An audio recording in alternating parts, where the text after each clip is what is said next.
managing insulin levels help address fibroids and some of the other health disparities that we are seeing. Where we miss the trick is that aside from diabetes and insulin resistance, insulin tends to appear differently. Insulin resistance tends to appear differently in both men and women.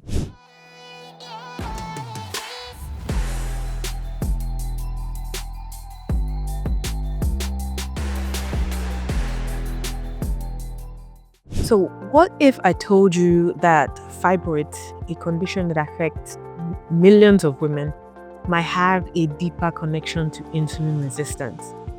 And what if that connection is part of a larger story about how conditions like cardiovascular disease, lupus, cancer disproportionately impact Black women today? My discussion today, I just want us to see if we can connect the dots between fibroids, between insulin resistance, and systemic health disparities. Hi, I'm Inkem.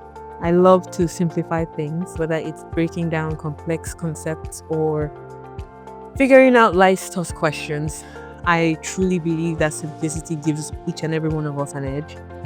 Today, I really want to take the time to dive into the topic that affects so many women, especially Black women like myself. And that topic is fibroids. I think today we'll just be exploring their root causes, the role of insulin resistance, and how this links to other health challenges like cardiovascular disease and lupus. Let's keep it simple and uncover the big picture behind the statistics. So let me start by saying fibroids are benign tumors that grow in and around the uterus, and while they are non-cancerous, they can cause a significant amount of discomfort, heavy bleeding, pelvic pain, and even fertility challenges. I think that a significant amount of African American women, Black women like myself, are disproportionately affected, with almost up to 80% developing fibroids by the age of 50. But that's not the only concerning statistic. I think that there are a lot of women who are also more likely, actually Black women, who are also more likely to die from cardiovascular disease, hypertension, stroke, lupus, and certain types of cancers. I mean, all these conditions are all tied to insulin resistance. And I've been looking more into just kind of like understanding the baseline of metabolic health. And in the last year, maybe year and a half, there have been other strings that I've kind of pulled in, and I'm just kind of seeing things a little bit different. And I just wanted to bring it up so we can talk about it. I think my first question is, why do we see this disparity? It's easy to blame genetics and to say that genetics may play a role, but I think there are also environmental and lifestyle factors like stress, diet, and access to healthcare that are all significant contributors to what we are seeing in the data.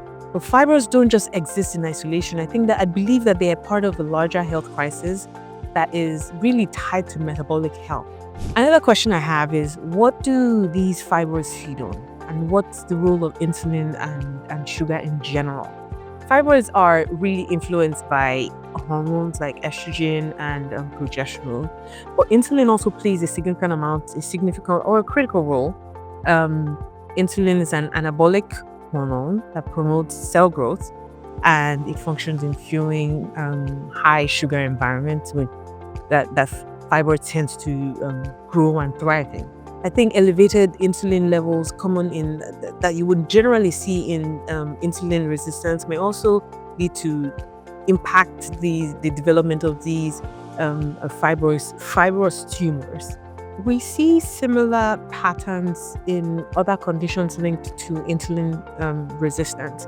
For example, lupus, an autoimmune disease that also disproportionately impacts Black women. Lupus in itself is also recognized as a metabolic syndrome.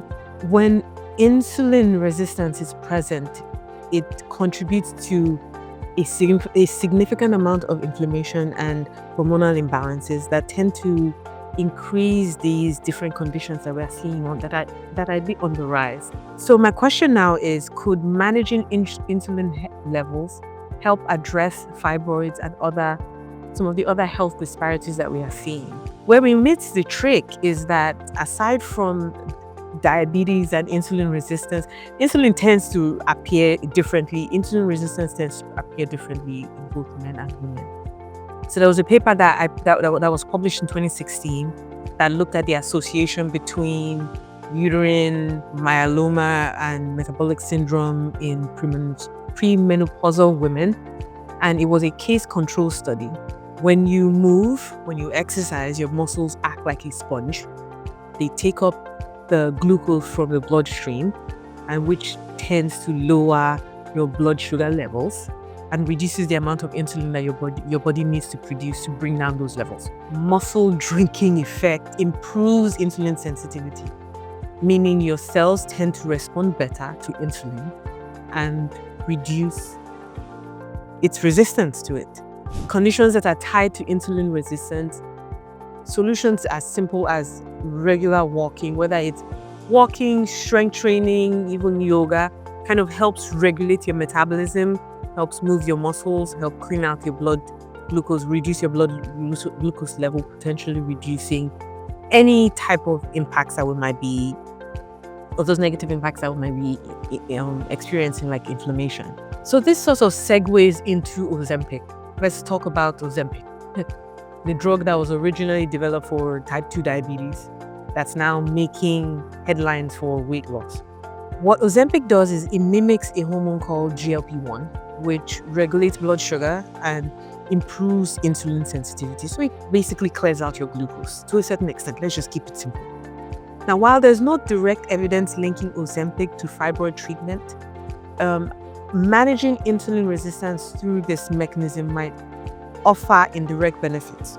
For women with fibroids, better insulin regulation could mean addressing one of the underlying drivers to their condition. They found a significant association between fibroids and metabolic syndrome in premenopausal women. And basically the gist of it, the takeaway from that paper was that fibroids aren't just hormonal, they are also connected to metabolic health.